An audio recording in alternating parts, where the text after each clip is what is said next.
Okay, guys, we're gonna do everyone's wish.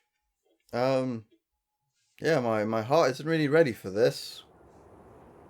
The higher I climb, the thicker the red fog seems to get. The sounds of battle below have faded away as I go further and further up. Suddenly, a deep blue shape appears in my red-tinged vision. I stop. Oh my. It seems we meet again, Labrys. You're Theodore, right? Still looking for your sister? I don't think she's around here, though. No, I have stopped looking for her. Even had I found her, what I wish to know can no longer be learned from her. What I yearn for is something that I must discern for myself. You all have taught me that. Oh yeah, there was one thing I forgot to mention about Theodore. You know, they would have met Theodore in Persona Q. I haven't actually finished Persona Q, but I imagine their memories get erased for the Persona characters. So wouldn't Theodore still know about it? I know it's kind of like basically a non-canon game, despite everyone saying it's canon. But I think that, well, the thing is, with the whole canonity thing, that's not really a concern with a lot of Japanese things. So anyway, let's just continue. Huh. I guess you've changed a little too, Theodore? Do I seem so? Watching you has broadened my spectrum a bit. No, a great deal. Yeah. I figured something out during all this fighting, too. Oh? May I ask what that is? Oh, sure. It ain't anything mind-blowing, though. I just felt that the bonds you form with people get passed along and only keep spreading. I see. That is intriguing. Yukun and the others got hurt trying to save me. I want to save Shokun, even if it hurts me. We all keep butting heads over and over. But the banner of friendship ain't just for show. It's what lets you go against someone while still trusting in them. My, how surprising. Your expression is completely different from the last time I met you. You think so? I can't tell for myself. There's no doubt. You've likely grown during these events. That must be it. Grown. I'm a machine. I have a cold metallic body, and it'll be an eternity before that changes. But if Theodore says that I've grown, then he must be talking about my heart. The warm memories that everyone has given me. It's not just some data that was inserted into my memory. It's ingrained into me, somewhere much deeper within myself. While I watched you, I was thinking to myself as well. What is the reason you fight? What supports you? And what do you wish to protect through these battles? I have a feeling that I'm coming close to reaching the answer, even if I only have a faint idea for now. Huh? Doing something for someone else. All of you gathered here are connected by that common thread of emotion. You call them bonds. And those bonds guide you towards what you wish for. Our wishes. And my sister must have left that room with a wish, just like you. That is how I understand it. He's right. Theodore's words illuminate my own inner feelings. What we yearn for, what we believe in, that's what we wish to show, Shokun. They're all our own wishes, how we think about someone and do things for those people. It's because we wish for that person to be better, for the whole world to shine just a little bit brighter. And now I'm wishing that Shokun can learn how wonderful this world truly is. Thanks, Theodore. You're awesome. Huh? I'm awesome? Is that so? It does have a nice ring to it, though. Oh, I shouldn't be keeping you here. You're going to go fulfill your wish, no? Please, proceed. Thanks, Theodore. I wish you luck. With those final words, Theodore disappears, melting into the fog.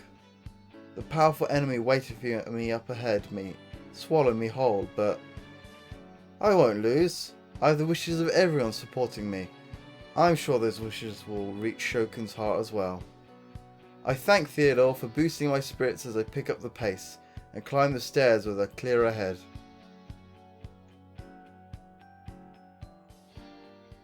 Oh.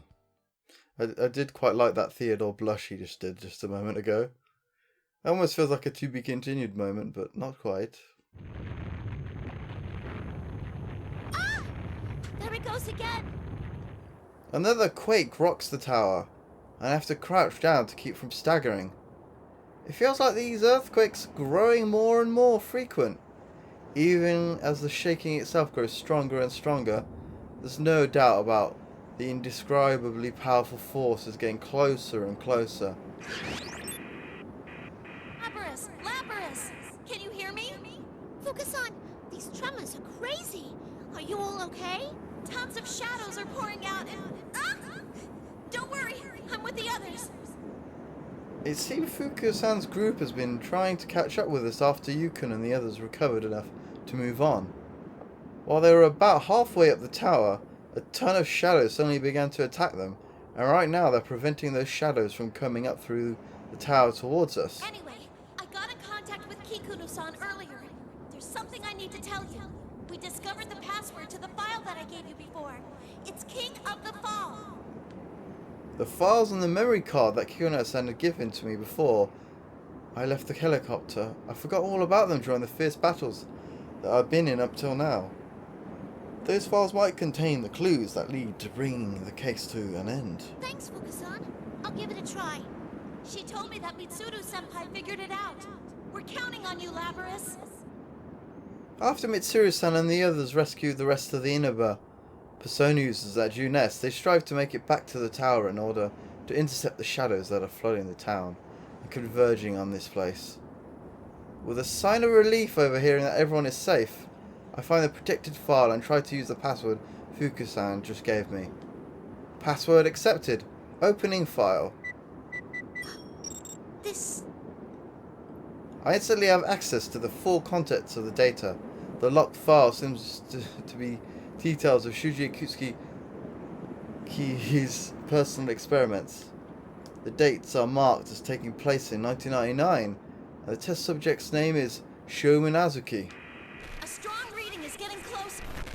Labrys, be careful! I continue reviewing the data while Fukusan cautions me, and I prepare for another fight. The stairs eventually come to an end. A bizarre sight, quite different from anything I'd seen until now, leaps into view. Oh, I know what this is. What is this place? The strong wind blowing here keeps the fog from becoming too thick. This wide space is made of what appears to be red marble, and vibrant green patterns run through it like blood vessels. Pillars that appear to be stylized flames stand around us, casting eerie shadows onto the lustrous floor. Floating near the center is a crystalline object that appears to be slightly taller than I am. It emits a bluish green light. On closer inspection, I see golden particles clinging to the rotating object. Are those the persona fragments from our past fights? As I walk step by step across the hard red floor, I approach the young man standing by the crystal. At his heel is a man in a suit? Who could that be? Beginning facial scan, searching records. Result found, Toru Adachi, the man who was arrested last year as the perpetrator of the case that Yukon and his friends solved? What could he be possibly doing here? You again, you goddamn robot? Damn you for coming all this way. This son of a bitch betrayed me too.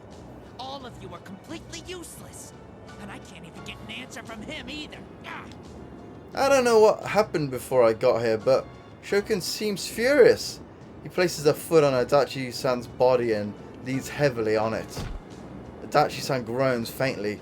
Thank goodness he's still alive. It seems he's just unconscious. Hey, scrap for brains. What happened to him? Where the hell's Minazuki? I don't know. He fought us and...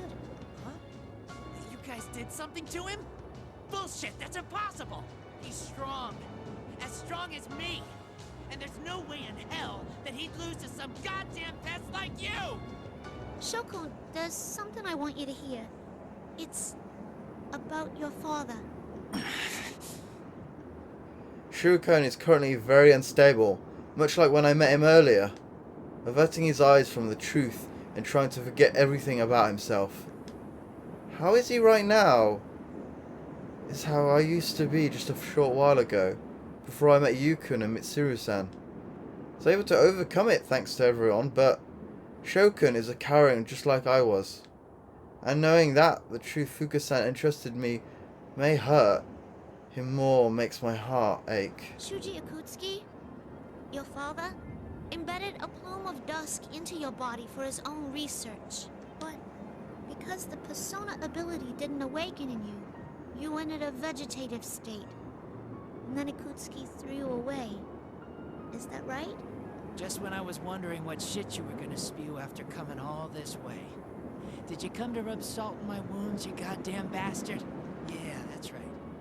That piece of shit tossed me aside. He was the only one. The only one in my world, and he did that to me. I already know that he was a goddamn bastard, so what? It doesn't matter. He was all that I had in the world. Shokun. This world's so fun, isn't it? Full of shitty bastards, always pressing in on you. It's so awesome. I'd rather be alone forever than spend another second having to deal with another dipshit ever again. So you can all just disappear. That ain't true. You don't really want to be alone at all. You broken piece of junk. Have you finally lost it for good? I won't be totally alone. I'll be beside myself, laughing at how stupid you are. Huh? It's a micro memory card. Your father, Shuji Akutsuki, recorded the experiments he did to you on it. Listen to this. From a report on Project Puppetmaster.